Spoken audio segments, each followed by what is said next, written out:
Hello बच्चों, कैसे हो आप सब। उम्मीद करता हूँ सब बढ़िया होंगे।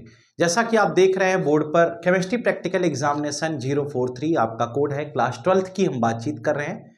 बहुत ही बच्चों के बहुत सारे क्वेश्चंस बार बार आ रहे हैं। वो क्वेश्चंस आ रहे हैं कि सर कैसे होगा प्रैक्टिकल, क्या होगा प्रैक्टिकल में, क्या पूछा जाएगा, हमें कहाँ से पढ़ना होगा, हम क्या तैयार कर लें और कौन सी चीज हमारे लिए अच्छी होगी और वाइवा में क्या पूछा जाएगा, कॉपी कंप्लीट करना जरूरी है क्या, है ना। इस तरह के तमाम सवाल हैं जो बार बार बच्चों के जहन में आ रहे हैं। इस बात को ध्यान में रखते हुए ये चीज हम आपके सामने लाएं।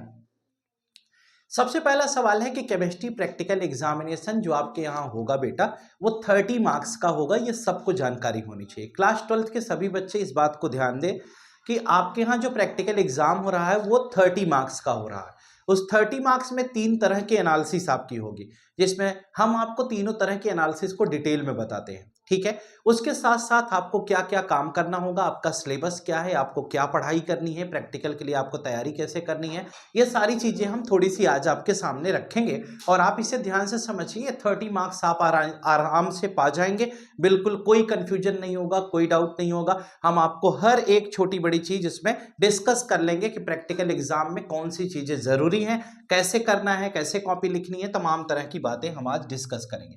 तो पहली चीज तो आप जानिए, केमिस्ट्री प्रैक्टिकल एग्जाम आपके 100 मार्क्स के अंतर्गत ही 30 मार्क्स का होता है और जिसका कोड 043 है। सीबीएसई का जो कोड है केमिस्ट्री सब्जेक्ट का वो 043 है।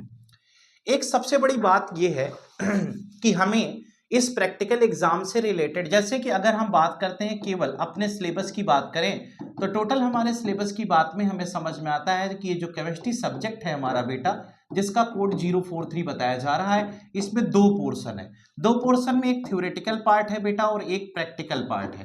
तो थ्योरेटिकल और प्रैक्टिकल जो दोनों पार्ट आपको बता रहा हूं मैं, इसमें थ्योरेटिकल पार्ट हमारे यहाँ 70 मार्क्स का है और प्रैक्टिकल पार्ट 30 मार्क्स का है। ठीक है, आप वीडियो को लास्ट तक देखिएगा जिससे आपको हर एक चीज समझ में आए। थ्योरेटिकल मार्क्स 70 मार्क्स का है और प्रैक्टिकल हमारे यहाँ 30 का है। थ्योरेटिकल में टोटल हमारे यहाँ 10 चैप्टर्स हैं। ठीक है, हमारे सिलेबस में 10 चैप्टर्स हैं जो आपको क्लास के दौरान पढ़ाया गया होगा, टीचर ने आपको पढ़ाया होगा स्कूल्स में, कोचिंग्स में, जहां भी आप पढ़ रहे होंगे। तो थ्योरेटिकल पोर्शन में हमारे यहाँ 10 चैप्टर हैं। उस 10 चैप्टर से अप्रॉक्सीमेटली 6, 7, 8 मार्क्स के पर चैप्टर क्वेश्चंस आ रहे हैं, जिसको मिलाकर हम 70 मार्क्स का बोर्ड में एग्जाम देने जाएंगे। और ये जो प्रैक्टिकल का पोर्शन है जो 30 मार्क्स का है, इसके लिए एक एक्सटर्नल एग्जामिनर सीबीएसई ने असाइन किया होगा, जो आपके कॉलेज में आएंगे और कॉलेज में आने के बाद, स्कूल में आने के बाद वो क्या करेंगे, प्रैक्टिकल एग्जाम अपने सामने कंडक्ट कराएंगे। इस प्रैक्टिकल एग्जाम में पेपर क्या होगा, पेपर का पैटर्न क्या होगा, वो हमें पूरा डिस्कस करना है। तो हमारी मेन बात जो होगी ये 30 पर होगी। तो इस 30 मार्क्स पर हम बातचीत करेंगे और हम बताएंगे आपको किस 30 मार्क्स के अंतर्गत क्या क्या है। देखिए, हम अगर प्रैक्टिकल की बात करें बेटा, तो प्रैक्टिकल में जो हमारा पोर्शन है वो प्रैक्टिकल का पोर्शन अगर हम देख रहे हैं 043, यानी ये जो कोड है हमारा, ये बार बार हम इसलिए लिख रहे हैं क्योंकि हमारे यहाँ केमिस्ट्री के प्रैक्टिकल की बात हो रही है तो 043 पर ही होगी। इसमें प्रैक्टिकल में जो हमारे यहाँ मार्क्स का शेड्यूल है वो टोटल 5 पार्ट में डिवाइडेड है बेटा, 4 और 5। ये देखिए, ठीक है, जिसमें पहला प्रैक्टिकल हमारे यहाँ क्या दिया गया, सॉल्ट एनालिसिस। ये ऑर्डर कुछ भी हो सकता है, उसमें आपको घबराने की जरूरत नहीं है। दूसरे में हमारे यहाँ टाइट्रेशन आ गया मान लो, और तीसरा हमारा कंटेंट बेस्ड एक्सपेरिमेंट होता है, यानी कि तीसरे में हम कंटेंट बेस्ड एक्सपेरिमेंट की बात करते हैं। ये 3rd पॉइंट हो गया।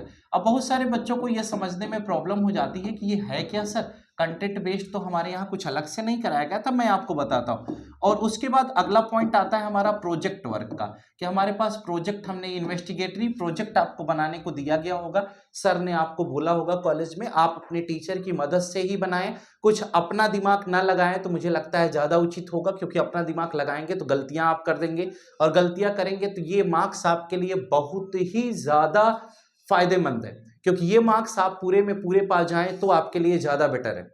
ठीक है, उसके लिए आपको क्या करना होगा, जैसे सुनिएगा, प्रोजेक्ट वर्क हो गया और लास्ट में आपके पास रिकॉर्ड प्लस वाइवा होता है। रिकॉर्ड प्लस वाइवा ये जो पोर्शन है, तो अगर हम इस पूरे पार्ट को देखते हैं तो यहां पर हमें क्या क्या समझाया गया। जो सॉल्ट एनालिसिस है ये 8 नंबर की होती है बेटी, टाइट्रेशन भी 8 नंबर का होता है बेटा, और ये जो कंटेंट बेस्ड एक्सपेरिमेंट है ये 6 नंबर का होता है। प्रोजेक्ट वर्क 4 नंबर का होता है और ये भी हमारा 4 नंबर का होता है। अच्छा, एक बात ये ध्यान रखना, बहुत सारे बच्चों को ये समझ में आता है कि यार हमने तो प्रोजेक्ट बनाया है, अच्छा बनाया है, तो हमें 4 पूरा मिलना चाहिए। इस प्रोजेक्ट वर्क के साथ वाइवा भी है, ठीक है। Project work plus viva 4 number का है और रिकॉर्ड प्लस वाइवा 4 नंबर का। रिकॉर्ड के अंदर बेटा क्या क्या आ सकता है?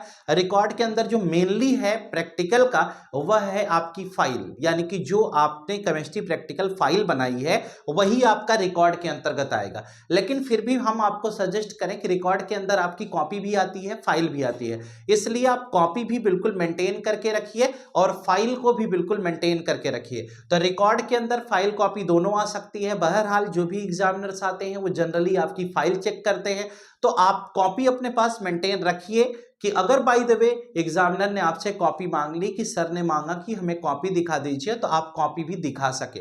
वाइवा की बात आ गई। अब एक छोटा सा सवाल है कि आपकी जो बोर्ड की कॉपी होगी उसमें टोटल 6 पेज होंगे, ठीक है। वो जो 6 पेज होंगे बेटा, उस 6 पेज में आपको ये तीनों एक्सपेरिमेंट करने, 8 8 16 और 6 22 नंबर, यानी टोटल 22 मार्क्स आपके हाथ में है। अगर आप प्रैक्टिकल सही तरीके से कर लेते हैं तो 22 नंबर आपके हाथ में है। जो बेटा एक्सटर्नल एग्जामिनर आएगा, यानी कोई भी एग्जामिनर जो एग्जाम लेने के लिए बाहर से आएंगे, उनके हाथ में ये 4 4 8 नंबर हैं। अब इस 8 नंबर में भी अगर आप प्रोजेक्ट और रिकॉर्ड चेक कराते हैं तो अप्रोक्सीमेटली 4 नंबर तो आपके हाथ में चले गए। अब उनके हाथ में कितने नंबर बचे? 4 नंबर। यानी कि हम देखें तो हम लगभग 25-26 नंबर आसानी से पा सकते हैं। 25-26 नंबर हमें मिल जाएंगे अगर हमारा वाइवा गड़बड़ भी हो गया।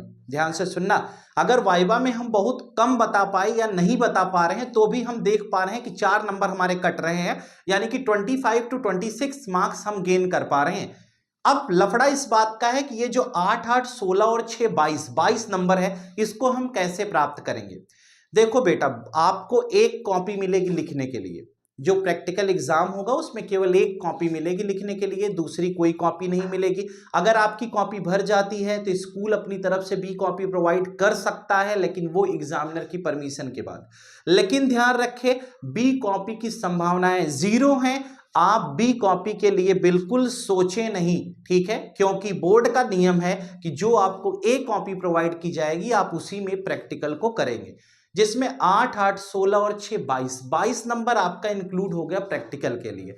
तो आपको अगर 22 नंबर आप यहां पर अगर करेक्टली कॉपी सही सही लिख देंगे तो आपको 22 नंबर मिल जाएगा। ध्यान से सुनिएगा, अगर आप सही से रीडिंग निकाल लेते हैं टाइट्रेशन में, सॉल्ट की एक्यूरेट एनालिसिस कर लेते हैं, और कंटेंट बेस्ड एक्सपेरिमेंट में फंक्शनल ग्रुप टेस्ट आएगा, यानी कि जो कंटेंट बेस्ड एक्सपेरिमेंट है इसमें फंक्शनल ग्रुप एनालिसिस या फंक्शनल ग्रुप टेस्ट आएगा।